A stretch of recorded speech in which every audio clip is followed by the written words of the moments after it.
Bible ఉన్నవాళ్ళు Bible తెరవండి. లూకాసు వార్త 14వ అధ్యాయం 28వ వచనం. మీలో ఎవడైనను ఒక గోపురమును కట్టింపగోరిన ఎడల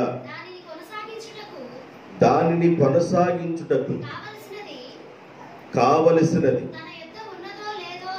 తన యొద్ద ఉన్నదో లేదో అని కూర్చుండి తగులబడి మొదట లెక్క చూసుకొనడా.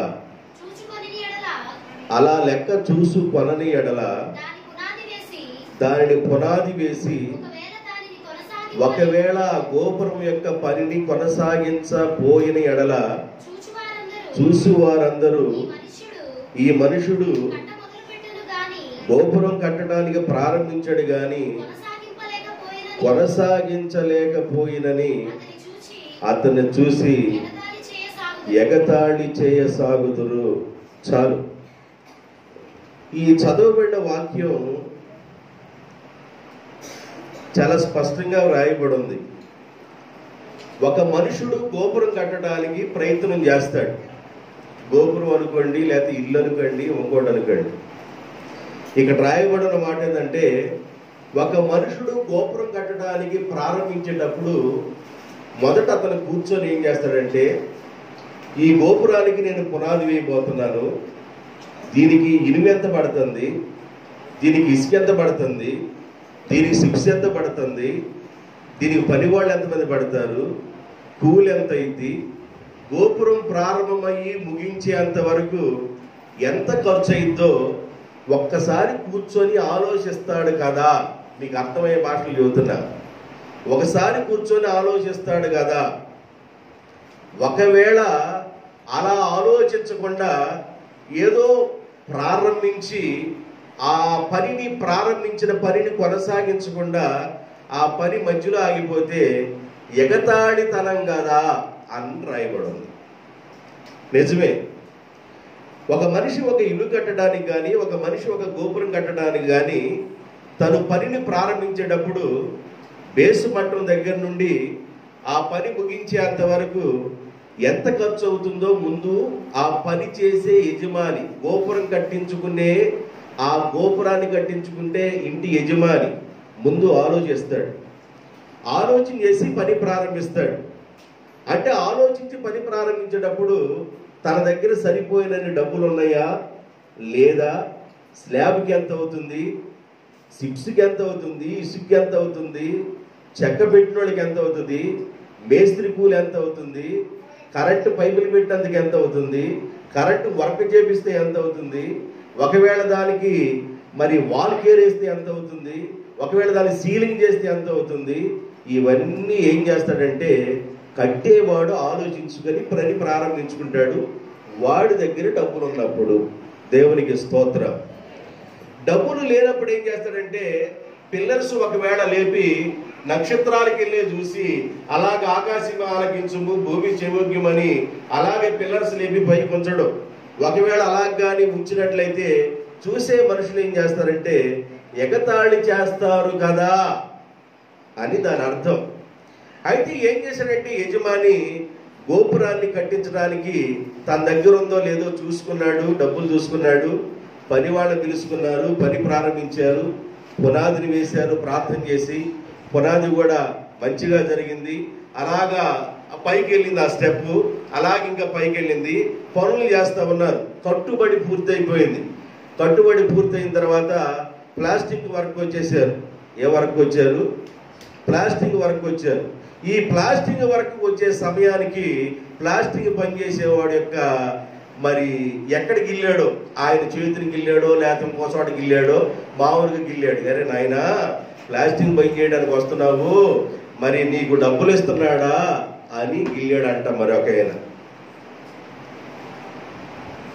గోపురం పని జరుగుతుంది. గోపురం పని జరిగేటప్పుడు డబ్బులు ఉన్నాయా లేదో చూసుకొని వాడు ప్రారంభించుకుంటాడు. పని చేసేవాడు పని ప్రారంభించుకునేవాడు జేబులో డబ్బులు ఉంటేనే చేసుకుంటాడు. డబ్బులు లేకపోతే పని చేసుకోడు. బైబిల్ అదే చెబుతుంది, ఉందా లేదో చూసుకొని ప్రారంభించడా. డబ్బులు ఉంటేనే ప్రారంభిస్తాడు, డబ్బులు లేకపోతే వెళ్ళకుండా కూర్చుంటాడు. ఈయన ఏం చేశాడంటే పని చేసే వాళ్ళ దగ్గరికి వచ్చేసి అసలుకి ఆయన నీకు డబ్బులు ఇస్తాడా అని ఒక విత్తనం వేశాడంట. వీళ్ళందరూ కలిసి మాట్లాడుకున్నారు. ఆ పూడి వాళ్ళు కూర్చొని మాట్లాడుకున్నట్టుగా వీళ్ళు కూడా కూర్చొని మాట్లాడుకున్నారు. నిజమే, పనికి డబ్బులు ఇస్తాడా ఈడ, డబ్బులు ఇస్తాడా ఈడ అని. అసలుకి ఏంది అర్థం కావట్లా. గోపురం పని ఏమైనా పూర్తి అవ్వాలి, ఇంటి పని ఏమైనా పూర్తి అవ్వాలి. ఇంటి పని పూర్తి అవడం కోసం పనంతా క్రమంగా జరుగుతూ ఉంది, పనంతా మంచిగా జరుగుతూ ఉంది. యజమాని ఎప్పుడు డబ్బులు అప్పుడే ఇస్తున్నాడు కదా. ఆ పని చేయించుకునేవాడు ఏ రోజు కూలి ఆ రోజు చేస్తున్నాడు. కొంతమందికి ఏ రోజు కూలి ఆ రోజు ఎవరో వారానికి ఒకసారి కూలిస్తారు, వారానికి ఒకసారి కూలిస్తారు. బేల్దారి పనికి ఎవరైనా వెళ్ళినా కూడా ఒక మేస్త్రి కిందకి వెళితే వాళ్ళు వారానికి ఒక రోజు కూలిస్తారు. ఈ మధ్యలో వాళ్ళు ఏం చేస్తారంటే ఖర్చుల కోసం ఇస్తారు, 400 500 ఇస్తారు.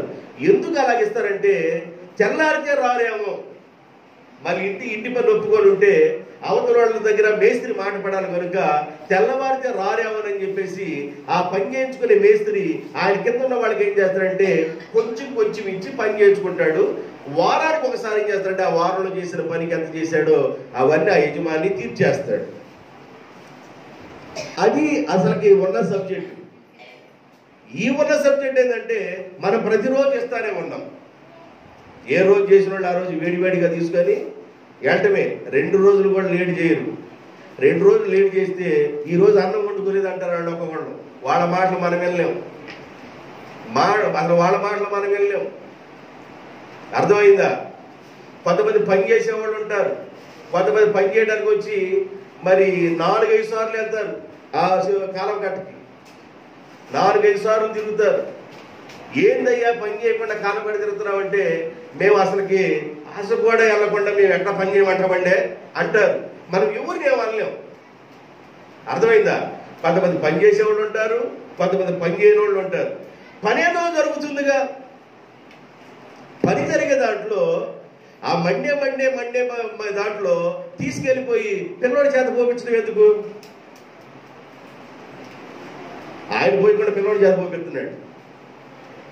అది మంచిదేనంటారా? అసలు మంచిదేనా? ఇల్లు కట్టేవాడు డబ్బు ఉన్నాయో లేవో చూసుకుంటాడు, డబ్బులు చేతులుంటే పని చేయించుకుంటాడు. ఇప్పుడు ఇక్కడ రాయబడిన మాట ఏంటంటే, ఈ మాట నేను చదువుతున్నప్పుడు నాకు అర్థమైంది ఏంటంటే, గోపురం పని జరుగుతున్నప్పుడు, ఆ ఇల్లు పని జరుగుతున్నప్పుడు ఆ ప్రారంభించే ఆ ఇంటి ఓనర్ డబ్బులు ఉన్నాయా లేదా చూసుకోడా. ఒకవేళ అలా చూసుకోకుండా కానీ పని ప్రారంభిస్తే, ప్రారంభించిన పని కొనసాగకుండా ఉంటే ఆ మనిషికి ఎగతాళి చేయబడతాడు కదా అని బైబిల్ స్పష్టంగా వ్రాయబడింది. అదే పని ప్రారంభించిన పని మధ్యలో ఆగిపోవడానికి కారణాలు, ఒకవేళ ఈ ఓనర్ దగ్గర డబ్బులు లేవా, లేదా పనిచేసే వాళ్ళ దగ్గర ఓపిక లేదా అంటే ఈ 2 కాదు. ఓనర్ దగ్గర డబ్బులు లేవా, పనిచేసే వాళ్ళ దగ్గర ఓపిక లేదా అంటే ఈ 2 కాదు. మూడోది, ఒకవేళ వాతావరణం బాగాలేదా, ఒకవేళ వర్షం ఏమైనా పడుతుందా పని ఆగడానికంటే అది కూడా కాదు. ఏందిరా బాబు రీజన్ అంటే, ఆడ మండే దాంట్లో ఏం చేశారంట, ఏం పోసారు, మండుతున్న దాంట్లో గుగ్గిలం పోసినట్లుగా మండే దాంట్లో ఒక మాటను పొడకేశారు. మనకి అవసరం లేదండి అది, మనం అలా చేయకూడదు. మీకు చెప్పాను 4 వారాల క్రితం 3 వారాల క్రితం, ఎవడికి అసూయ వచ్చిందో వాడు సస్తాడు అని. మత్సరం మనిషిని చంపేసిద్దండి. ఏ చెట్టుకైతే చీడ పట్టిందో ఆ చెట్టు చచ్చిపోయింది. కాబట్టి మత్సరం రాకూడదు. ఎవరన్నా బాగున్నారంటే దేవునికి స్తోత్రం, హల్లెలూయా. ఎవరైనా బాగున్నారంటే సంతోషించండి. ఎవరైనా ఒక 2 సెంట్లు కొనుక్కున్నారంటే సంతోషించండి. ఎవరైనా ఈ సంవత్సరం ఒక ఎకరం కొనుక్కున్నారంటే సంతోషించండి. ఎవరైనా ఈ సంవత్సరం ఒక బండి కొనుక్కున్నారంటే సంతోషించండి. ఎవరైనా ఈ సంవత్సరం చిన్న కారు కొనుక్కున్నారంటే సంతోషించండి. ఎవరైనా ఈ సంవత్సరం ఏదైనా చిన్న వస్తువు కొనుక్కున్నారంటే సంతోషించండి. సంతోషించే వాళ్ళతో సంతోషించండి. ఒక రోజున నువ్వు కూడా సంతోషిస్తావు. దేవునికి స్తోత్రం. ఒక రోజు నువ్వు కూడా ఆనందిస్తావు, సంతోషిస్తావు. అది ఆశీర్వాదం.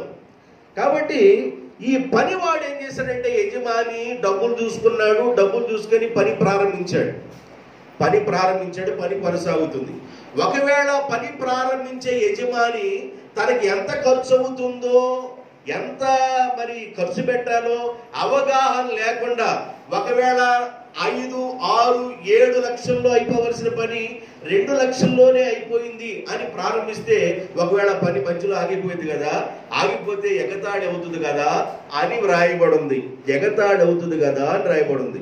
బైబిల్లో కొన్ని విషయాలు నేను మీకు చూపించాలని ఆశపడుతూ ఉన్నాను. ఆ 14వ అధ్యాయము 30వ వచనం ఏం రాయబడింది? 30 చూసువారందరూ ఈ మనుషుడు కట్ట మొదలు పెట్టెను గాని కొనసాగించలేకపోయెను అని అతను చూసి ఏం చేస్తారంట? ఎగతాళి చేస్తారు. ఆ పని కొనసాగించాలని ప్రారంభించిన పని కొనసాగించలేకపోయాను. ఈ రోజు నా మెసేజ్ యొక్క టైటిల్ ఏంటంటే కొనసాగించుట. పనిని ఏం చేయాలంట? మనం కొనసాగించుట. కొనసాగించవలసిన పనులు కొన్ని ఉన్నాయి, అది ఈ రోజు చెప్తాను. మనం ఏమేమి పనులు కొనసాగించాలో ఆ పనులు చెబుతాను. కొనసాగించలేకపోవటం వల్ల ఏమవుతారంటే ఎగతాళి పాలవుతారని వ్రాయబడింది. కీర్తన గ్రంథం 79వ కీర్తన 4వ వచనం. కీర్తన గ్రంథం 79వ కీర్తన 4వ వచనం. మా పొరుగు వారికి మేము అసహ్యులమైతిమి, మా చుట్టూ ఉన్నవారు మమ్ములను అపహసించి ఎగతాళి చేసెను. మా చుట్టూ ఉన్న వాళ్ళందరూ మమ్మల్ని చూసి ఏం చేశారంట? ఎగతాళి చేశాను. పని ప్రారంభించాడు కానీ గోపురం పనిని ప్రారంభించబడిన గోపురం పనికి ఎంత ఖర్చు అయిందో అవగాహన లేకుండా ప్రారంభించాడు. ఈ ప్రారంభించిన వ్యక్తి అంట మధ్యలో ఆపితే మనుషులు ఏం చేస్తారు? ఎగతాళి చేస్తారని బైబిల్ చెబుతుంది. దేవుని బిడ్డలారా, ఒక పనిని ప్రారంభించేటప్పుడు ఆ పనికి మనం ఏం చేస్తామంటే మన దగ్గర ఉందా లేదా చూసుకుంటాం. ఇప్పుడు బంపర్ ఆఫర్ ఇచ్చారు. ఏంటంటే ఇది దసరా బంపర్ ఆఫర్. నిన్నే పేపర్లో కూడా పంచారు. Dasara bumper offer. మా బండిని మేము చాలా తగ్గించి మీకు ఇవ్వబోతున్నామని అనగలే మా జేబులో గులగులలాడుతూ ఉన్నాయి 15,000 ఉండి. 15,000 జేబులో ఉండి గులగులలాడుతూ ఉంటే దసరా బంపర్ ఆఫర్ అని చెప్పేసి మనం ఒకవేళ ఏదైనా మనం కొనుక్కున్నామండి, ఒకవేళ కట్టలేదు, ఆ కట్టని పరిస్థితుల్లో ఆ వ్యక్తి కానీ ఆ వస్తువుని కానీ తీసుకెళ్తే ఎంత బాధపడతామో, గోపురపు పని కూడా ఆగిపోవటం వల్ల మనము బాధపడతాం. చూసేవాళ్ళు కూడా మనల్ని ఏం చేస్తారు? ఎగతాళి చేస్తారు. అందువల్ల ఏం చేస్తారంటే ఒక వస్తువుని మనం కొనే ముందుగా మనం ఏం చేస్తాం? దీనికి మనం ప్లాన్ చేసుకుంటాం. నేను నెలకి ఇంత అయితే నేను కట్టగలను, నా స్తోమత ఇంత, నెలకి ఈ పని అయితే నేను చేయగలను, ఈ వారంలో ఈ పని నేను చేసుకోగలను, నాకు స్తోమత ఉంది, ఈ వారం ఆగి 2వ వారంలో ఈ పని చేసుకోగలను అని అలాగేం చేస్తాడంటే పని చేసి యజమాని ఏం చేస్తాడంటే తన స్తోమతను చూసుకొని పని ప్రారంభిస్తాడు. అర్థమైందా? తన స్తోమతను చూసుకొని పనిని ప్రారంభిస్తాడు. అది ఏ పనన్నా కానివ్వండి, ఒక వస్తువే కానివ్వండి, ఒక వాహనమే కానివ్వండి, ఒకవేళ ఒక ఇల్లే కానివ్వండి, ఒక గోపురమే కానివ్వండి. ఆ మధ్య మావాడు ఏం చేశాడంటే ఆటో ఒకటి కొన్నాడు. టకా టకా టకా టకా టకా టకా అని తిరుగుతున్నాడు ఆటో ఒకటి. తర్వాత ఏటరా ఏం చేసావురా? ఆటో ఒకటి కొన్నావు. గుంటూరు తీసుకొచ్చాను మాయ అన్నాడు. గుంటూరు నుంచి తీసుకొచ్చాను మాయ అన్నాడు. ఎంత కట్టారా? కొద్ది కట్టేలే అన్నాడు. సరేలే అన్నాడు. కిస్తీ టైం వచ్చింది. కిస్తీ టైం వచ్చిన టగా టగా టగా టగా అని మరి కట్టాలి. కిస్తీ కట్టద్దు. ఒక వారం కట్టల, 2వ వారం 2వ నెలలో కట్టల, 3వ నెలలో వచ్చారాడు. పేపర్లు అవన్నీ తీసుకొని, పేపర్లు ఇవ్వాల, ఈ కిస్తీలు మొత్తం పూర్తయిన తర్వాత పేపర్లు ఇస్తారు, పేపర్లు తీసుకొని వచ్చారు. అప్పుడు వాడు నా దగ్గర ఉన్నాడు. వాళ్ళు రాట నా దగ్గరికి వచ్చారు. నేనేం చేయాలా? ఏంటంటే ఏంది సంగతులు అన్న. నేను వాడికి చెప్పాను, అరే నాయనా నువ్వు నా దగ్గర ఉండు, 2 సంవత్సరాల పాటు నా దగ్గర ఉండు, మేమే భోజనం పెడతాం, మేమే నిన్ను చూసుకుంటాం, నీకు వచ్చే డబ్బులు రూపాయి మేము అంటుకో, కిస్తీకి తీస్తాం, ఆ కిస్తీ మేము కడతాం, వచ్చిన రూపాయి నీ ఇంటికి పంపించుకో, నా ఆధీనంలో 2 సంవత్సరాలు అన్నాడు. నా ఆధీనంలో ఏడంటాడు? నా ఆధీనంలో 2 సంవత్సరాలు అంటే మాటవా? నా ఆధీనంలో 2 సంవత్సరాలు అంటే మాటలంటే 2 సంవత్సరాలు నా ఆధీనంలో ఉన్నటువంటి మాటలేనా? ఉంటాడు, బాగుపడతాడు. ఆ నా ఆధీనంలో 2 సంవత్సరాలు లేడు. అట్టగా అన్నాడు. సరే అటు బాధపడతాడని చెప్పేసి ఆ 3 నెలల కిస్తీలు కట్టావు. కట్టి జాగ్రత్త తోలుకయ్యా, కిస్తీలు తీసుకో అని అన్నాడు. మళ్ళీ 4 నెలల డగా డగా డగా అన్నాడు. 4 నెలల డగా డగా అని తల్లి 4 నెలల గట్ల 5 నెలల గట్ల తీసుకెళ్ళిపోయాడు. ఇంకా 3 నెలలు కట్టి మళ్ళీ తర్వాత మేమేం కడతాం. అది వెళ్ళి ఆటో ఏం చేసిందంటే టైర్లు బాగా కొండ ఉండే ఆటో కూడా కొన్నాడు అనుకుంటా, టాభామని పగిలింది. మళ్ళీ దారిపాటు అర్థమైందంటే మూలిగే రకం మీద ఏం పడింది ఇప్పుడు? తాటికే పడ్డది, ఆగిపోయింది. ఎవరు ఈ ఆటో కోసం వచ్చి తీసుకెళ్ళారు. అంతవరకు ఆగొద్దు కిస్తీలు పని.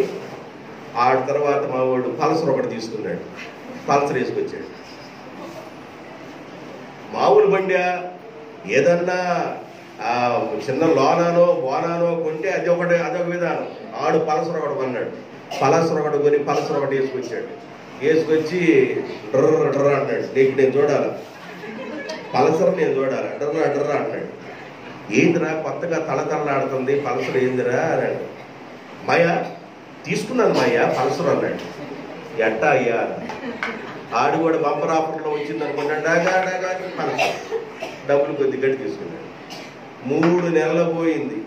ఈ 3 నెలల్లో పనులకి వెళ్ళటానికి ముందుగానే ఓనర్ ఏం చేస్తానంటే, అబ్బాయి మీరు జత వస్తున్నారు కాబట్టి ఈ జతకి నేను 80 రూపాయలు 80,000 జతకి 80,000 ముందుగా మీకు ఒక 30,000 ఇస్తున్నానంటే ఆ 30,000 తీసుకెళ్ళి కట్టాడు.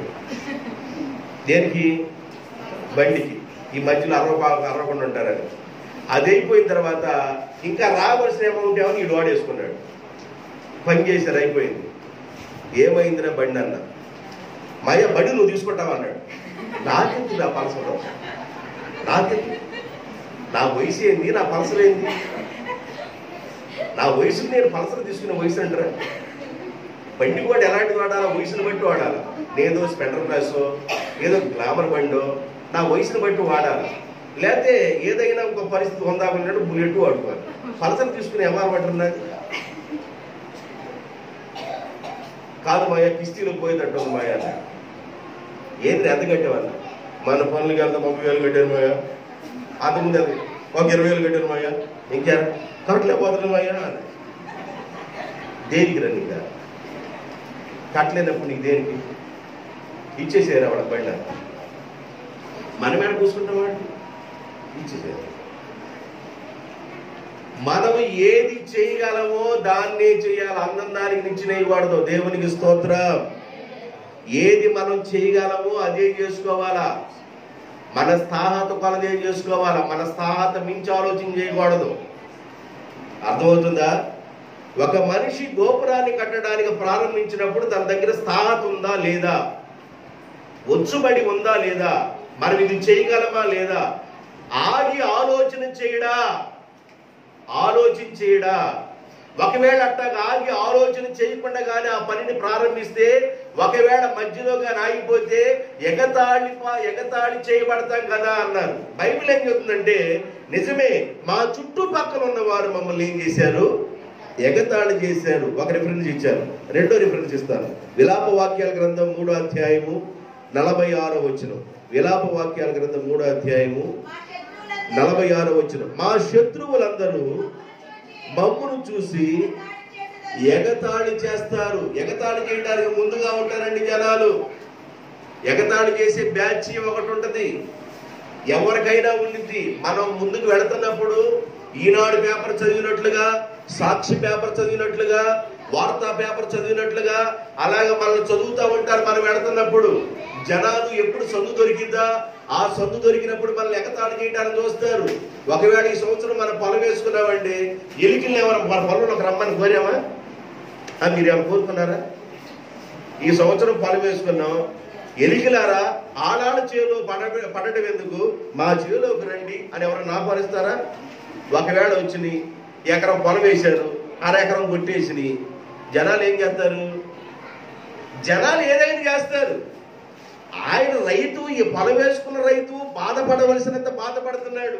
కరెంటు పెడుతున్నాడు, మందు పెడుతున్నాడు, అవేమైనా చావటంలా ఆయన ప్రయత్నాలు ఆయన చేసుకున్నాడు. ఎంతో కష్టపడి దాన్ని పంటను ఇంటికి దక్కించుకోవడానికి ఎన్నో ప్రయత్నాలు రైతు చేసుకుంటుంటే జనాలు మనకెళ్ళి చూసేవాళ్ళు ఉంటారు. అయ్యిందా, ఎకరం పొలం అని వేసాడు ఈ సంవత్సరం, ఎకరం పొలం అని వేసి ఎకరం కొట్టేసింది అంటండి.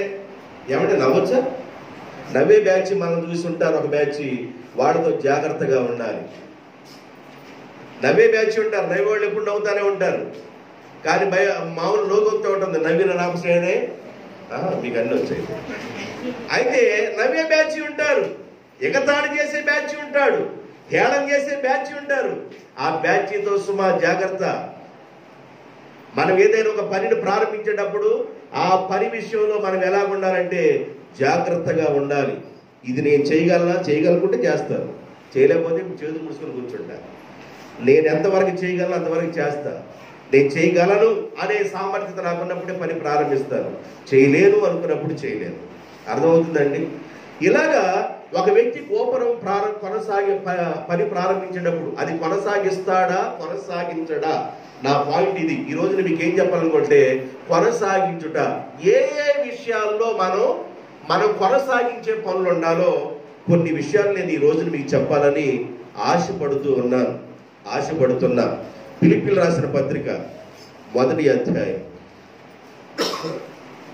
ఫిలిప్పీయులకు రాసిన పత్రిక 1వ అధ్యాయం 4వ వచనం. 1వ అధ్యాయము 4వ వచనం. మొదటి దినము నుండి ఇది వరకు సువార్త విషయములో మీరు నాతో పాలివారయుండుట చూసి మీలో ఈ సత్క్రియ ప్రారంభించిన వాడు యేసుక్రీస్తు దినము వరకు దానిని కొనసాగించునని రూఢిగా నమ్ముచున్నాను. చాలమ్మా. కొనసాగించునని కొనసాగించకపోవుట, కొనసాగించుట. ఏది కొనసాగించాలి? దేవుని పిల్లలుగా ఉన్నవారు సత్క్రియలు ప్రారంభించిన వాడు మీలో సత్క్రియ ప్రారంభించాడు కనుక సత్క్రియలలో దేవుని పిల్లగా ఉన్నవారు కొనసాగుతూ ఉండాలి. సత్క్రియ అంటే మంచి పనులు.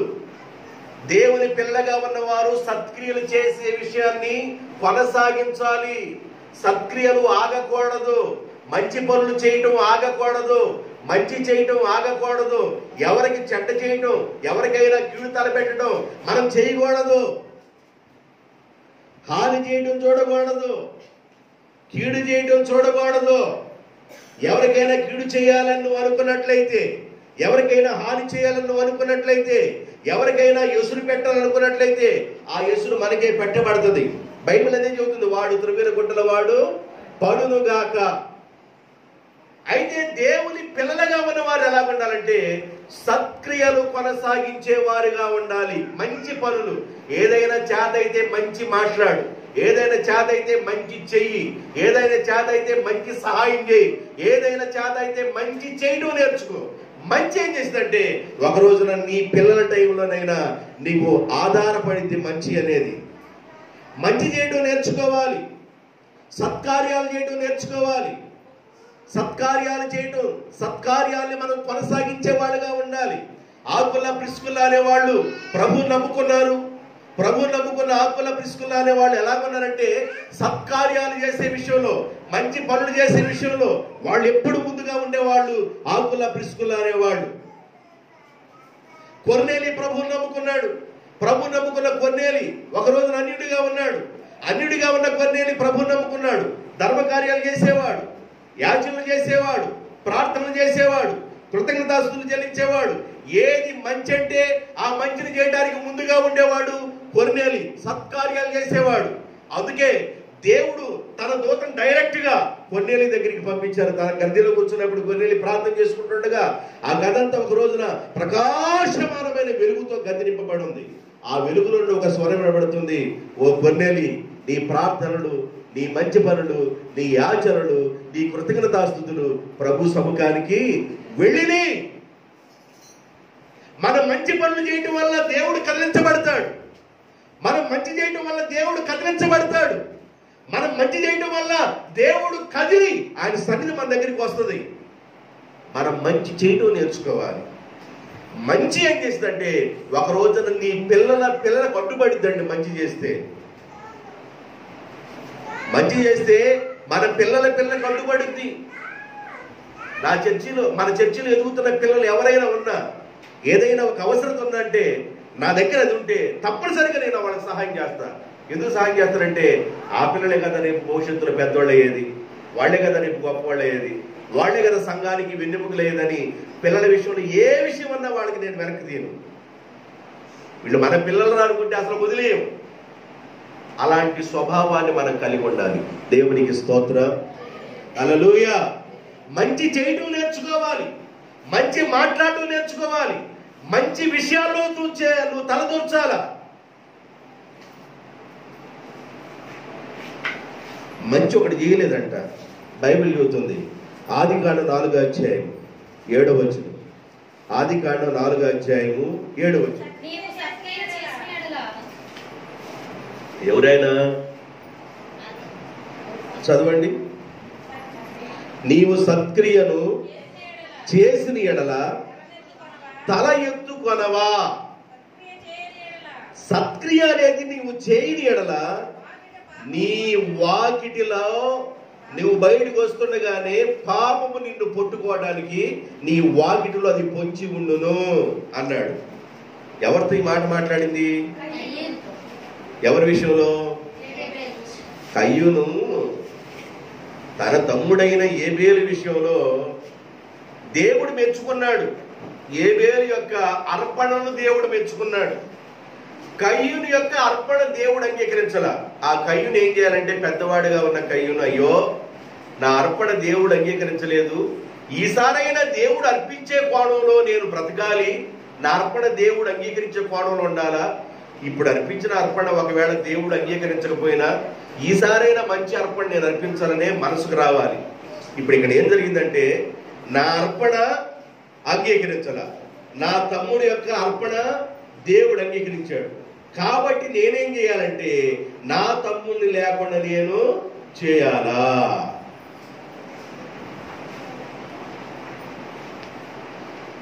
సొలొమోను దగ్గరికి ఇద్దరు వేసులు వచ్చారు. సొలొమోను దగ్గరికి ఇద్దరు వేసులు వచ్చి, ఈ ఇద్దరు వేసుల యొక్క పరిస్థితి అంటే ఇద్దరు ఒకసారి నీళ్లు పోసుకొని పిల్లలకు అన్నారు, గర్భవతులయ్యి బిడ్డలకు అన్నారు. ఎవరి బిడ్డని వారి ఒళ్ళో పెట్టుకున్నారు, వారి పక్కన పెట్టుకొని పడుకున్నారు. ఒక ఆమెకి నిద్రపోవడం అనేది తెలియదు, ఎటైనా పొరులాడుద్ది. పిల్లోడనో చూడదు, ఎవరు చూడదు, ఎటైనా పొరులాడింది. ఈ పొరులాడే మనిషి బిడ్డ మీద పొరులాడింది. బిడ్డ మీద ఎప్పుడైతే పొరులాడిందో బిడ్డ చచ్చిపోయాడు. కొద్దిసేపటి తర్వాత మెలుగు వచ్చింది, పిల్లోడు ఏది కదలట్లేదని, చచ్చిపోయి ఉన్నాడు. తెలివి కలిగింది, ఈమెకి తెలివి ఎక్కువ. ఇవేం చేసిందంటే ఆ పక్కన ఉన్న పిల్లోడిని తీసుకెళ్లి, ఆడేమన్నా రాత్రిపూట అర్ధరాత్రి ఆడుకునే అలవాటు ఉందనుకుంటే ఆడుకుంటున్నాడు, కిలకిలమని ఆడుకుంటున్నాడు. ఆడుకునే పిల్లోడిని తీసుకొని ఈమె పెట్టుకొని చచ్చిపోయిన పిల్లోడిని తీసుకొని ఆమె పక్కన వేసింది. ఆ ఒక నిద్రపోద్ది, పిల్లోడిని తీసుకెళ్తుంది వాళ్ళ.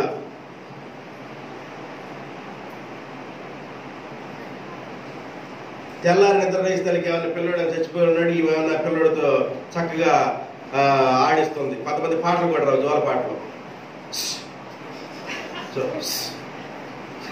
జోల పాటలు రాని వాళ్ళు ఏం చేస్తారు? మీ అందరూ జోల పాటలు వచ్చారు బట్టలే. అమ్మమ్మ అమ్మమ్మ అమ్మమ్మ అంటే పిల్లలు ఆడితో కుదరక అమ్మమ్మ అంటే ఆగుతాడా? జోల పాటలు ఎందుకు పాడారో పాపం ఇది వరకు. ఆ పాటలన్న పాపం నేర్చుకోలేదు. పెట్టుదరుడుగా ఉన్న వాళ్ళ అమ్మ జోల పాట ఏంది అట్ట పాడాలి, వచ్చి చెప్ప ఆరహర ఆయి ఒరు ఒరు ఒరు ఆయి అనేది నేర్చుకోవచ్చు. నేర్చుకోవాలి లేదండి జోలపాట అన్న ఒక సాయి అన్న లేదు ఎత్తుకో అమ్మ ఊరికమ్మ ఊరికమ్మ అమ్మ అంటే ఆడు అంటాడు ఊరుకుంటాడండి ఊరుకుంటాడు. ఈమె జోలపాట అంటుంది ఆమె జోలపాట వచ్చు పాడుకుందాం ఊరుకుని తల్లి పిల్లడే చచ్చిపోయినాడు జోలపాటలు ఇది ఏడుస్తుంది. ఇద్దరు కలిసి రాజుగారి దగ్గరికి వెళ్ళి రాజా రాత్రి నా బిడ్డ బతుకున్న బిడ్డను తీసుకెళ్ళి పెట్టుకొని చచ్చిపోయిన బిడ్డను తీసుకుని నా పక్కన పెట్టింది రాజా అని బతుకున్న బిడ్డను బట్టి ఏడుస్తుంది. చచ్చిపోయిన బిడ్డను బట్టి ఏడవలసిన చచ్చిపోయిన బిడ్డను బట్టి ఏడవట్లా ఎవడైతే నాకు దొరికాడుగా అనుకుంటాను. ఈమె బోర్ని ఏడుస్తుంది అయ్యా చచ్చిపోయిన బిడ్డ నా బిడ్డ కాదు నాయన ఆ బ్రతుకున్న బిడ్డే నా బిడ్డ అయ్యా అని ఏడుస్తుంది భయంకరంగా ఏడుస్తుంది. ఈమెమంటుంది బతుకుని బిడ్డ ఆడుకుంటూ అంటే రాజుగారి దగ్గర వస్తా అంటుంది. నువ్వు అంట మాపి అన్నాడు ఆయన. ఏందన్నాడు ఏమి లేదయ్యా ఈ బిడ్డ నా బిడ్డ అయ్యా చచ్చిపోయిన బిడ్డ నా బిడ్డ అయ్యా అంటుంది. ఈయన సంగతి ఇద్దరిని చూశాడు ముఖం చూస్తే అర్థమైపోయిందిగా ముఖం చూశాడు. రే కత్తోట తీసుకురండి అన్నాడు. కత్తోట తీసుకొచ్చారు. బతుకున్న బిడ్డ మొక్క చేయండి రాడో మొక్క చేసి ఆడికి ఇచ్చేసేయండి అన్నాడు. కన్న తల్లి ఏం చేసిందంటే అయ్యా రాజా అలా చేయబాకు నాయన ఏడైనా బ్రతుకున్నది అయ్యా అలా చెయ్యొద్దు అయ్యా బిడ్డను. ఏమంటది చేసేయండి మొక్క అంది. కడుపు తింటుంటే తెలియొద్దు చేసేయండి తల్లి. రాజు గారికి అర్థమైపోయి ఈ బిడ్డను తీసుకెళ్ళిపోయి ఆ ఏడుస్తున్నావుకి ఇవ్వండి చచ్చిపోయే బిడ్డ తీసుకెళ్ళి ఇవ్వండి అని చెప్పేసి న్యాయం తీర్చాడండి. దేవునికి స్తోత్రం. సత్క్రియను చేయని ఎడల నీ వాకిట పాపము పొంచి ఉండును.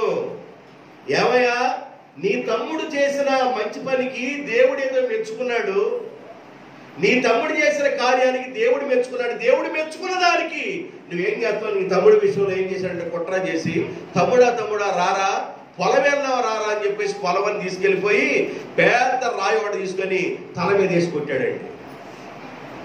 పెద్ద రాయి ఒకటి తీసుకొని తల మీద కొడితే ఒక్కసారి అన్నా అంట చచ్చిపోయాడు. వాళ్ళ అన్నే కదండి అన్నా అంట అరుస్తా ప్రాణం వదిలేశాడు. ఎప్పుడైతే అన్నా అని అరుస్తా ఉన్నాడో ఆరుపు దేవుని దగ్గరికి వెళ్ళిపోయింది. రక్తం కారుతున్న రక్తం భూమి మీద ఒలుగుతున్న రక్తం మొర పెడతా ఉంది. అయ్యా అని రక్తం మొర పెడతా ఉంది. బైబిల్ చెబుతుంది రక్తము మొర పెడతది ప్రాణం మొర పెడతది. రక్తము మొర పెడతా ఉంది. అప్పుడు అన్నాడు బాయ్ కయ్యను నీ తమ్ముడైన హేబెలు ఎక్కడ? కయ్యను నీ తమ్ముడైన హేబెలు ఎక్కడా? కయ్యను నీ తమ్ముడైన హేబెలు ఎక్కడా? ఆయన అంటాడు నా తమ్ముడికి ఏమన్నా సెక్యూరిటీ గార్డ్ అనుకున్నావా అన్నాడు దేవునితో. నేనేమన్నా సెక్యూరిటీ గార్డ్ అనుకున్నావా? నేనేమన్నా కాపలాదారుని అనుకున్నావా అంటున్నాడు దేవుడితో. దేవుడితో మాట్లాడే విధానం కూడా సరిగా లేదు చూసారా. నేను సెక్యూరిటీ గార్డ్ అనుకున్నారా? నేను కావాలవాడిని అనుకున్నారా మీరు అన్నాడు దేవుడితో. అన్యాయంగా నీ తమ్ముడిని చంపేశావు కదా. దేవుడు మాట్లాడుతుంటాడు నీవు మనశ్శాంతి లేని వాడివై దేశ దిమ్మరమైపోతావు అన్నాడు దేవుడు. మనశ్శాంతి లేని వాడివై దేశ దిమ్మరిగా అడ్రస్ లేని వాడిగా తిరుగుతా ఉంటావు అన్నాడు.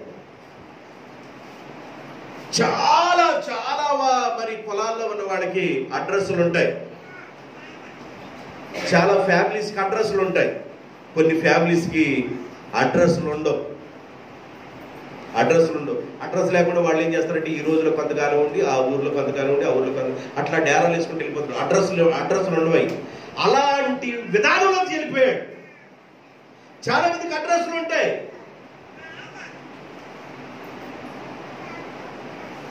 చాలా మందికి సిమ్ కార్డు ఒకటే ఉంటుంది. 10 సంవత్సరాలు ఉన్నా 20 సంవత్సరాలు ఉన్న సిమ్ కార్డు ఒకటే ఉంటుంది.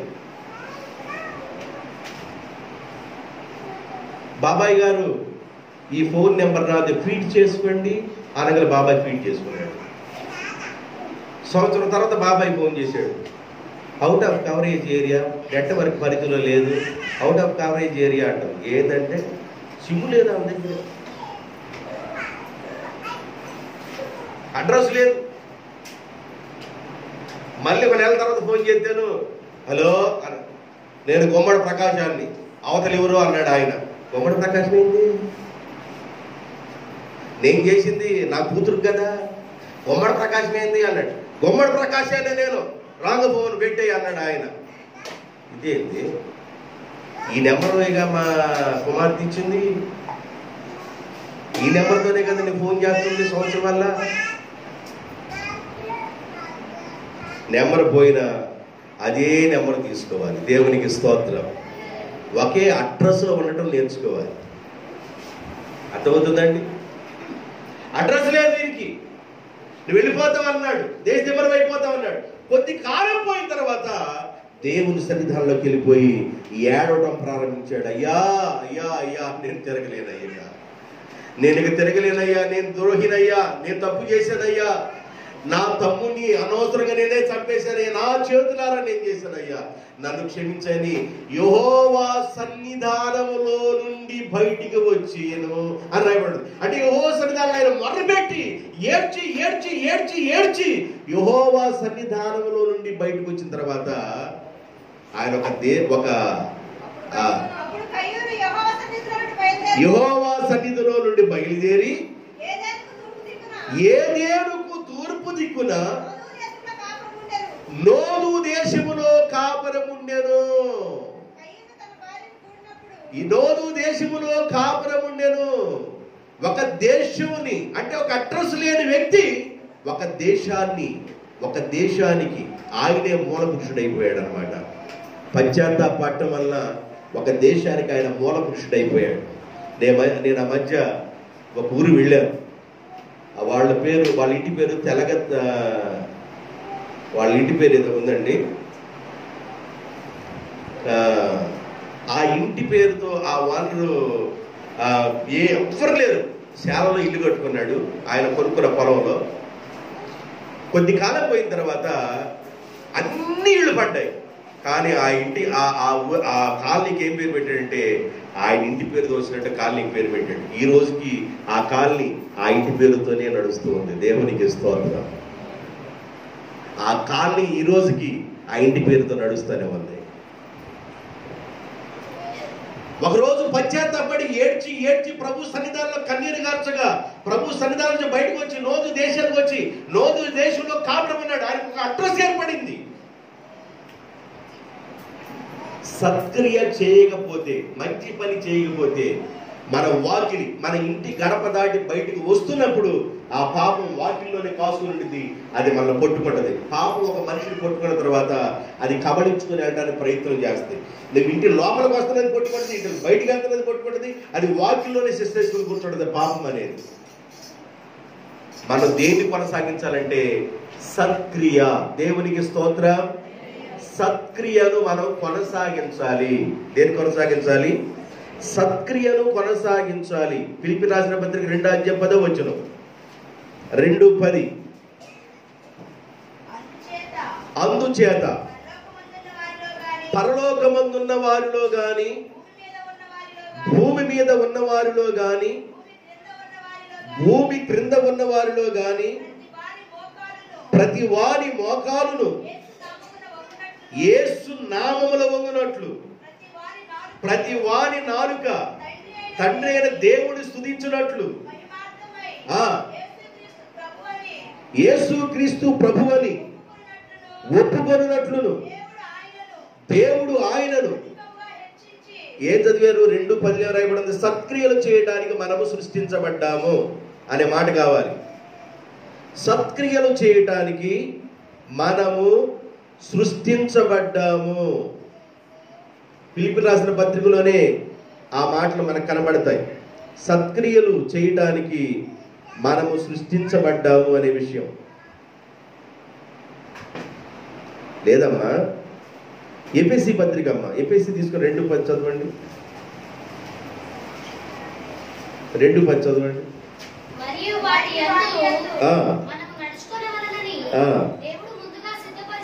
మనము వాటి యందు నడుచుకొనవలెనని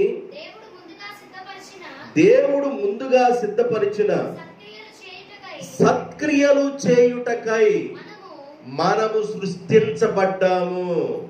ఏ క్రియలు చేయడానికంట? సత్క్రియలు చేయటానికి మనము సృష్టించబడ్డాము. నీవెందుకు పుట్టావు అంటే మంచి పని చేయటానికే నువ్వు సృష్టించబడ్డావు అన్నాడు దేవుడు. నీవు మంచి మాట్లాడటానికే సృష్టించబడ్డావు. ఇతరుల మీద ఒకవేళ కాల్చి కొట్టేయడానికి సృష్టించబడలేదు నీవు. కొంతమంది కాల్చి ఊరకని కొట్టేస్తారు, కొంతమంది బకెట్ల బురద నీళ్ళు పోస్తూ ఉంటారు. దానికోసం నువ్వు సృష్టించబడలేదు. నువ్వు మంచి చేయడానికే సృష్టించబడ్డావు. సత్క్రియలు చేయడానికే నీవు సృష్టించబడ్డావు. కాబట్టి మన ద్వారా ఏం చేయాలంటే మంచి చేయటం నేర్చుకోవాలి. ఏం చేయడం నేర్చుకోవాలి?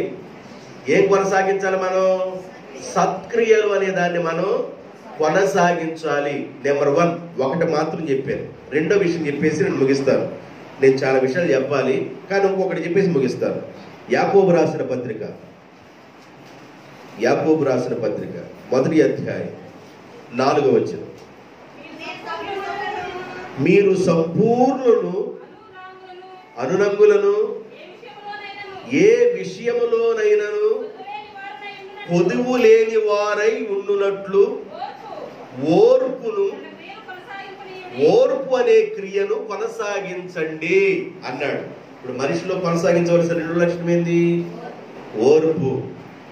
ఇందాక కొనసాగించవలసిన లక్షణం ఏం చెప్పాను? సత్క్రియ. గుర్తుపెట్టుకోండి, సత్క్రియను కొనసాగించాలి. ఇప్పుడు ఇక్కడ ఏమన్నాడంటే ఓర్పు అనే దానిని మీరేం చేయాలి? కొనసాగించండి, ఓర్పును కొనసాగించనివ్వండి అన్నాడు.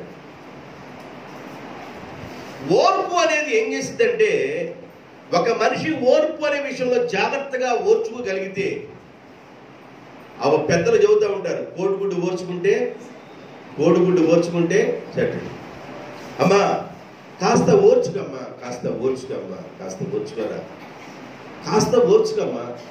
నేను ఈమెతో పడలేకపోతున్నానండి, కాస్త ఓర్చుకోమ్మా.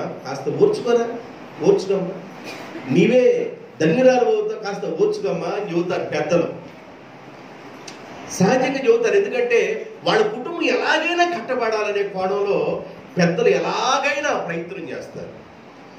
ఓర్పు అనేది ఏం చేస్తుందంటే మనిషిని ఆశీర్వాదంలోకి తీసుకెళ్ళింది. దేవునికి స్తోత్రం, హల్లెలూయా. ఆశీర్వాదంలో తీసుకెళ్ళింది. బైబిల్ చెబుతుంది, ఓర్పు గొప్ప ద్రోహ కార్యములు జరగకుండా ఆపును. 10:4 ప్రసంగి గ్రంథం 10:4 ఏం రాయబడిందంటే, ఓర్పు గొప్ప ద్రోహ కార్యములు జరగకుండా చేయును.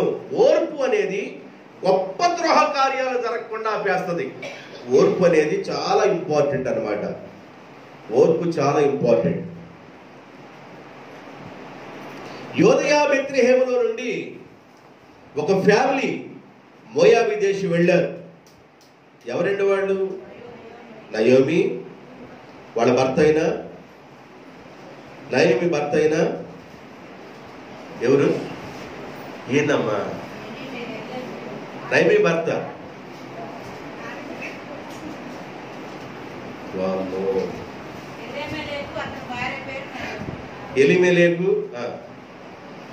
ఎలిమెలేకు, నయోమి, ఆడ పిల్లలు మహలోను, కిల్యోను. ఎలిమెలేకు తన భార్య అయిన నయోమి, తన పిల్లలైన మహలోను, కిల్యోన్ అనే ఫ్యామిలీ యోదయ దేశం నుండి, బెత్లెహేము ప్రాంతం నుండి వారు బయలుదేరి మోయాబీ దేశానికి వెళ్ళిపోయారు. బైబిల్ ఏం చెబుతుందంటే, మోయాబీలు ఎలాంటి వారంటే దేవునితో సంబంధం లేని వారు.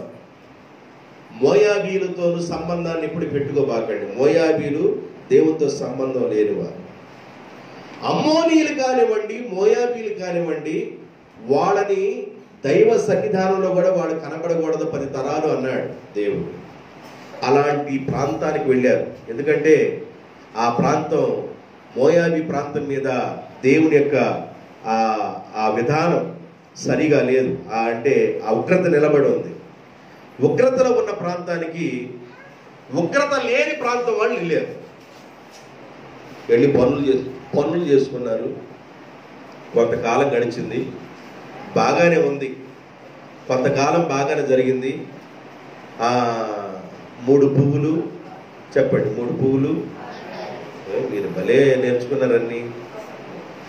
ఇక పిల్లలకి వివాహం అయిపోయింది, పెద్దోడికి రెండోవాడికి అయిపోయింది. కొద్ది కాలం పోయిన తర్వాత నయోమి భర్త చనిపోయాడు. తర్వాత 2 కుమారులను ఆమె కోల్పోయింది. అత్తగారు అంది, అమ్మా నేను సమృద్ధి గలదానై నేను వచ్చాను, నేను రిక్తురాలైపోయాను. నేను నా యజమానితోనూ నా 2 కుమారులతో నేను ఇక్కడికి వచ్చాను. ఇప్పుడు నేను ఒంటరిగా మిగిలిపోయాను. మీరు ఈ దేశస్తులే కనుక మీ ప్రాంతానికి, మీ ఇళ్ళకి మీరు వెళ్ళిపోండి, మీ తల్లిదండ్రుల దగ్గరికి మీరు వెళ్ళిపోండి, నేను నా ప్రాంతానికి వెళతానని చెప్పి బోర్న ఏడిచేసింది అత్త. దొరికింది అని ఓర్పు లేని వ్యక్తిగా తన అత్తని వాటేసుకొని ముద్దు పెట్టుకొని, అత్త అత్త నిన్ను వదిలి ఎక్కడికి వెళ్తాను అత్త అంది. వెళ్ళిపోతాను. నిన్ను వదిలి ఎంత వెళ్తాను అత్త అంది. ఉండాలి లేదండి? అత్తమ్మ దగ్గర ఉండాలి లేదా? అత్తమ్మ దగ్గర ఉండకుండా ఏడ్చింది. ఈ రోజు ఏడ్చింది, 2 రోజులు వెళ్ళిపోయింది. ఇక మిగిలింది ఎవరు? రూతుమ అంది, అత్త నువ్వెక్కడుంటే నేను అక్కడ, నీ జనులే, నీ దేవుడే, నేను నిన్ను విడిచి మాత్రం వెళ్ళను అత్తయ్య. నేను నిన్ను అంటి పెట్టుకొని ఉంటాను అత్తయ్య, నేను నీ దగ్గరికే వస్తాను అత్తయ్య అని తను కష్టాలని అన్నిటినీ ఓర్చుకొని ఆమె అత్తతో ప్రయాణమైంది. అత్తతో ఎప్పుడైతే ప్రయాణమై మోయాబీ దేశాన్ని వదిలి ఎక్కడికి వచ్చేసింది ఆమె?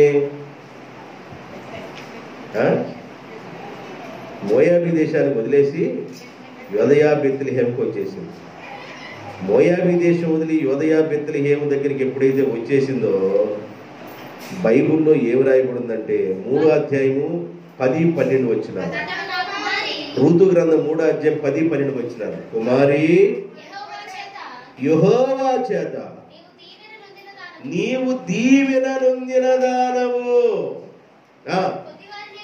కొద్దివారినే గాని గొప్పవారినే గాని యవనస్తులను, కొద్దివారినే గాని గొప్పవారినే గాని యవనస్తులను నీవు వెంబడింపక. యవనస్తులు ఒకవేళ నిన్ను చూస్తూ ఉన్నా నీవు వాళ్ళకెళ్ళే చూడకుండా నీ పవిత్రతను కాపాడుకున్నందున అని రాయబడింది. అంటే కొద్దివారినే కానీ గొప్పవారినే కానీ ఎవరి వైపు ఆమె చూడలేదండి. భర్త కోల్పోయాడు కదా, భర్త కోల్పోయిన తర్వాత ఆమె చూపు వేరుగా మారిపోవాలి. యవనస్తుల వైపే కానీ కొద్దివారి వైపే కానీ గొప్పవారి వైపే కానీ ఆమె చూపుని మళ్లించకుండా ఉండటం వలన, చదువమ్మా, నీ మునుపటి సత్ప్రవర్తన కంటే నీ వెనకటి సత్ప్రవర్తన మరి ఎక్కువైంది. అత్తా నీ దేవుడే నా దేవుడు, నీ చెల్లె నా చెల్లని ఎప్పుడైతే నీ ప్రాంతాన్ని, నీ సోజల్ని అందరిని వదిలి వచ్చావో నీ పరిస్థితిని ప్రభు జ్ఞాపకం చేసుకున్నాడమ్మా అని చెబుతున్నాడు దేవుడు. దేవునికి స్తోత్రం. ఆమె ఓర్చుకుందండి, సత్ప్రవర్తన కలిగి ఉంది, ఆమె ఓర్చుకుంది. ఆమె ప్రవర్తన ద్వారా ఎవరు ఎలాంటి విధానంలో ఒకవేళ వ్యతిరేకంగా చూడాలనుకున్నా చూడలేకపోయారు. ఎందుకంటే ఆమె ప్రవర్తన అంత యథార్థంగా కాపాడుకోగలిగింది. దేవునికి స్తోత్రం. ఒకవేళ యవనస్తులుగా ఉన్న వ్యక్తులు కూడా ఒకవేళ ఆ అమ్మాయికి వెళ్ళి చూసి వేరే చూపు చూడటానికి, వేరే రకమైన ఆలోచనతో చూడటానికి, ఆ చూడటానికి అవకాశం ఇవ్వాల. ఆ మధ్య ఒక ఊరు వెళ్ళాను. నేను ఒక ఇంటి దగ్గర కూర్చున్నాను. ఆ ఊర్లో కుర్రాడు ఏ పాట పాడుకున్నాడు? సినిమా పాటే పాడుకుంటారు. లోకంలో ఉన్నవాళ్ళు ఏ పాట పాడుకుంటారు? లోకంలో ఉన్న సినిమా పాట పాడుకుంటారు. మనం ఏమన్నా దేవుని స్తుతించుడు, ఎల్లప్పుడు దేవుణ్ణి స్తుతించుడని మనం వాడు సినిమా పాటలే కదా. నేను ఆ పాట పాడలేదు, కానీ పాట నాకెందుకు. ఏం పాడాడంటే, అమ్మాయి అంట సన్నగంట, అబ్బాయి అంట లావుగంట పాట పాడుకుంటే వెళ్తున్నాడు. ఆ పాట వేరు, ఈడు పాడే పాట వేరు. నేను అనుకున్నాను మనసులో, ఏం పట్టిందిరా పువ్వు నీకు, గుడ్రలో పట్టిందిరా పువ్వు అంటారు చూసావా, ఏం పట్టిందిరా పువ్వు నీకు అని మనసులో. నాకు ఎందుకు వెళ్ళిపోయింది, నేను ఆ ఊరు వెళ్తే మెలకు. ఎప్పుడు చూసి పాడాడని నేను కొద్దిగా తెలియనట్టుగానే ఎంక్వైరీ చేస్తే పాప ఒక అమ్మాయి వెళ్తుంది, పాప సన్నగా ఉంది అక్కడ. రేట అమ్మాయి సన్నగంటే అబ్బాయి వీడేమన్నా, నేనేం చెప్పాలి అర్థం కావట్లా. వస్తుంది ఈడెవరో పుడుగులాగున్నాడు పాపం. ఆ అమ్మాయిని చూసి పాట పాడు. ఆ అమ్మాయి ఏం చేసినాడు పాపం, తలొచ్చుకుని వెళ్ళిపోయి. ఎన్ని వంకరతరం చూపులు చూసినా, ఎన్ని వంకర పాటలు పాడినా, రూతు కొద్దివారికి వెళ్ళే కానీ, గొప్పవాడికి వెళ్ళే కానీ, యవనస్తులకి వెళ్ళే కానీ ఆమె సరిగా లుక్ అయినా. దేవునికి స్తోత్రం. ఆమె చూపుని ఆమె కాపాడుకుంది, ఆమె ప్రవర్తన ఆమె కాపాడుకుంది. కనుక నీ మునుపటి సత్ప్రవర్తన కంటే ఇప్పుడు నీ సత్ప్రవర్తన అది చాలా మంచిగా ఉంది. దేవునికి స్తోత్రం. అందుకే దేవుడు ఓర్చుకున్న రూతుని, కష్టాలు భరించడానికి ఓర్చుకున్న రూతుని, తన లైఫ్ని మరి అత్త కొరకు దారపోద్దాం అనుకుంది. మరి అక్కడికి వెళ్ళిన తర్వాత పెళ్ళి అయిందో లేదో అనుకోలామే, ఇంకా పెళ్లికి లేదామే అనుకుంది. మా అత్తకి యజమాని చనిపోయాడు, నాకు కూడా యజమాని చనిపోయాడు కనుక ఇక నాకు లైఫ్ లేదు, ఇక అలాగే మేము కలిసి ఉండాలనుకుంది. కానీ దేవుడు అక్కడ ఏం చేశాడంటే ఆమె లైఫ్ని టర్న్ చేశాడు. దేవునికి స్తోత్రం. దేవుడు ఒక వ్యక్తి యొక్క లైఫ్ని చేంజ్ చేయాలనుకున్నాడంటే అది రెప్పపాటులో జరిగింది. అయితే ఏం చేయాలంటే ఆ లైఫ్ని మార్చేంత వరకు నిన్ను దేవుడు పరీక్షిస్తాడు, పరిశోధిస్తాడు, పరిశీలిస్తాడు. నీవు ఎలా ఉంటున్నావు అని దేవుడు నిన్ను చూస్తాడు. మన లైఫ్ చేంజ్, దేవుడు మన లైఫ్ని చేంజ్ చేస్తాడు. ఎదురవుతున్న శోధనలోనూ, ఎదురవుతున్న పరిస్థితుల్లోనూ మనం ఎలా నిలబడగలుగుతున్నాం, ఎలా తట్టుకోగలుగుతున్నాం, ఎలా తాడుకోగలుగుతున్నాం, ఎలా ఓర్చుకోగలుగుతున్నాం, మనం ఎలా మన జీవితాన్ని కాపాడుకోగలుగుతున్నామో దేవుడు చూస్తాడండి. ఇవన్నీ దేవుడు పరీక్షిస్తాడు. యవనస్తులుగా ఉన్న బిడ్డలు మరి ముఖ్యంగా జీవితాలను పవిత్రపరచుకోవాలి. అవకాశాలు వస్తాయి. అవకాశాలు వచ్చినాయి అని చెప్పేసి అవకాశాలు సద్వినియోగం చేసుకోవడానికి పరిగెత్తబాకండి.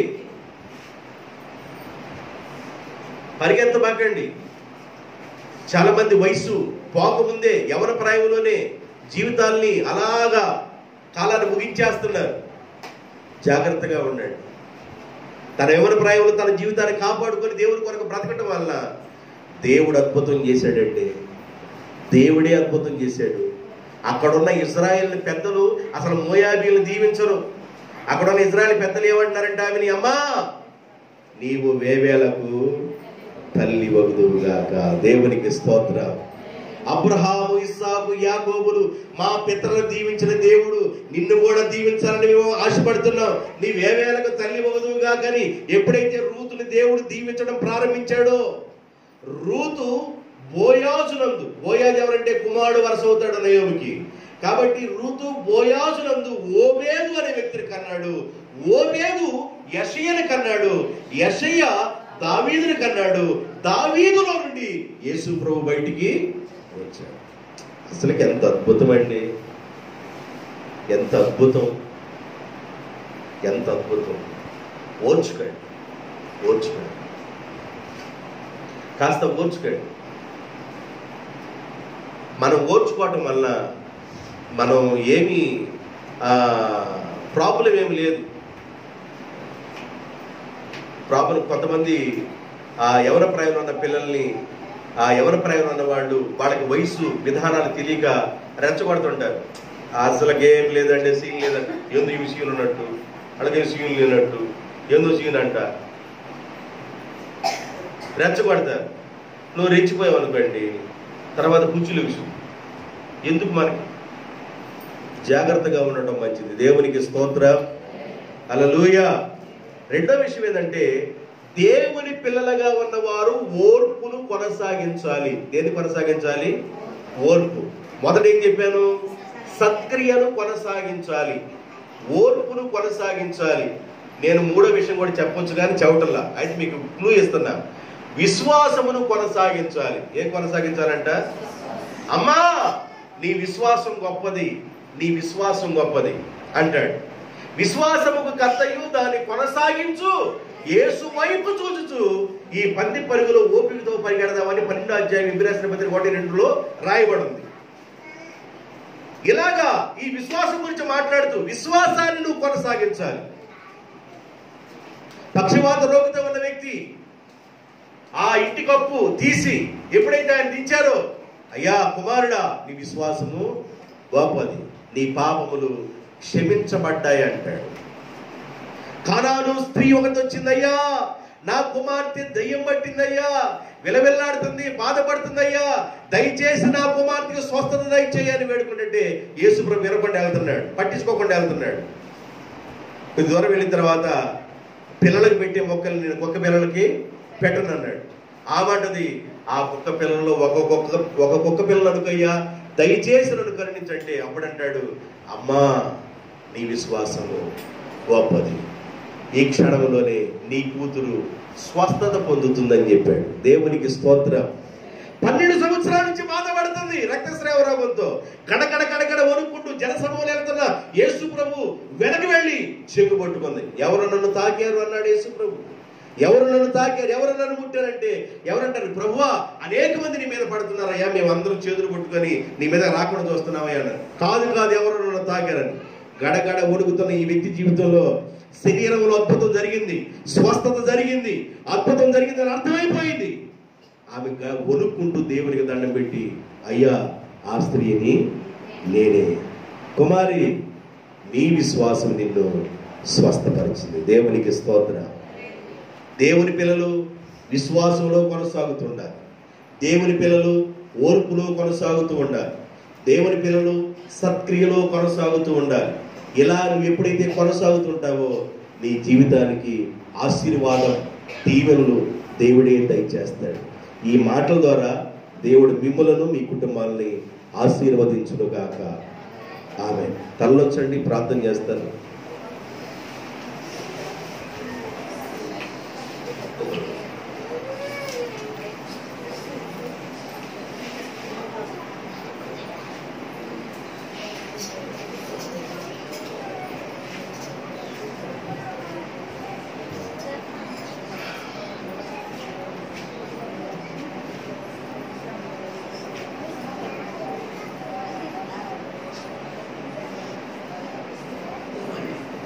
ప్రేమ కలిగిన తండ్రి, పరిశుద్ధుడైన ప్రభువా యేసయ్య, వందనాలు, స్తుతులు, స్తోత్రాలు నాయన. మీ సన్నిధిలో ప్రార్థన చేస్తూ ఉన్నాను నాయన. కూడున్న మీ బిడ్డలందరినీ మీరు జ్ఞాపకం చేసుకుని దీవించమని ప్రార్థన చేస్తున్నాను. పరిశుద్ధాత్మక దీవెన మీ బిడ్డలకు దయచేయండి. ఒక వ్యక్తి గోపురం కట్టుతున్నప్పుడు దాన్ని కొనసాగించడానికి తన దగ్గర ద్రవ్యం ఉందో లేదో చూసుకోడా. ఒకవేళ అలా చూసుకోకుండా కొనసాగిస్తే ఎగతాళి అవుతాడని మీ లేఖను సెలవిచ్చింది. మేము కట్టే ప్రతి పని విషయంలో మేము కొనసాగించే వాళ్ళంగా ఉండాలని, దాని కోణంలో మేము ఎలా మా ఆర్థిక పరిస్థితులను చూసుకొని ప్రారంభించమనే విషయాలు మీరు జ్ఞాపకం చేశారో, దేవుని పిల్లలుగా ఉన్నవాళ్ళు కూడా విశ్వాసంలో కొనసాగాలని, ఓర్పులో కొనసాగాలని, పరిశుద్ధతలో కొనసాగాలని, సత్క్రియల్లో కొనసాగాలని, నీతిలో కొనసాగాలని ఎన్నో విషయాలు మీ లేఖనంలో రాయబడి ఉన్నాయి. విత్తబడిన సువార్తకు నీరు గట్టి ఫలింప చేయండి. చేరొచ్చిన ప్రతి బిడ్డను పేరు పేరు చొప్పున దీవించండి. మీ ఆశీర్వాదాలకి మీ బిడ్డలందరినీ పాత్రలు చేయమని పరిశుద్ధుడు రక్షకుడైన యేసుక్రీస్తు నామములో ప్రార్థన చేయుచున్నాను తండ్రి. ఆమేన్.